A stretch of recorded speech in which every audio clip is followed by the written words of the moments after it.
ইংরেজি উচ্চারণ শেখার গুরুত্বপূর্ণ নিয়ম যা স্পেলিং ঠিক করার জন্য অনেক কাজে আসে।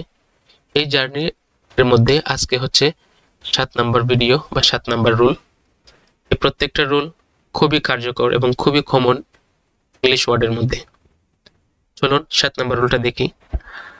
আজকে 7 নাম্বার রুলটি হলো, শব্দে টি থাকলে এর পর ইউ থাকলে টি এর উচ্চারণ স এর মতো হয়। আর একটু গুরুত্ব সহকারে দেখেন, খুবই কমন রুল। শব্দে টি থাকলে এবং টি এর পরে ইউ থাকলে ইউ, তখন টি এর উচ্চারণ স এর মতো হয়। যেমন উদাহরণ দেখেন, আরো ক্লিয়ার হওয়া যাবে। এখানে 4টা ওয়ার্ড আছে এবং প্রত্যেকটা ওয়ার্ডের মধ্যে টি এবং ইউ একসাথে, যার উচ্চারণ হবে ছ এর মতো। যেমন 1 নাম্বারটা লেকচার, এখানে লেকটোর হবে না, লেকটার হবে না, হবে কি লেকচার, যার অর্থ হচ্ছে বক্তৃতা। নাম্বার 2 সেঞ্চুরি, এখানেও এর সাথে ইউ আছে, ছ এর মতো উচ্চারণ হয়ে ওয়ার্ডের সাউন্ডটা হবে সেঞ্চুরি, অর্থ শতক।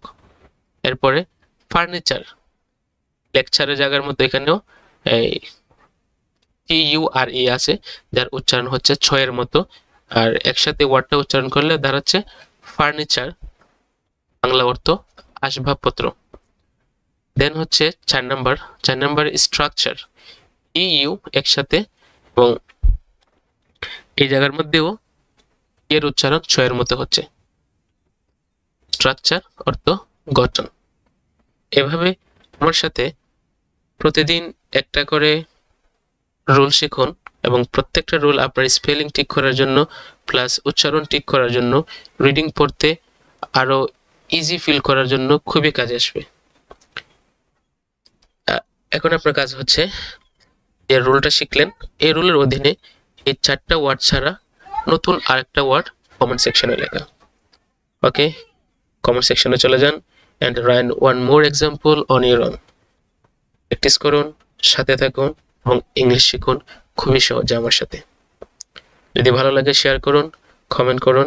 আপনার একটা শেয়ার, একটা কমেন্ট আমাকে আরো ভিডিও বানাতে ইন্সপায়ার করে। Thank you so much. May Allah bless you.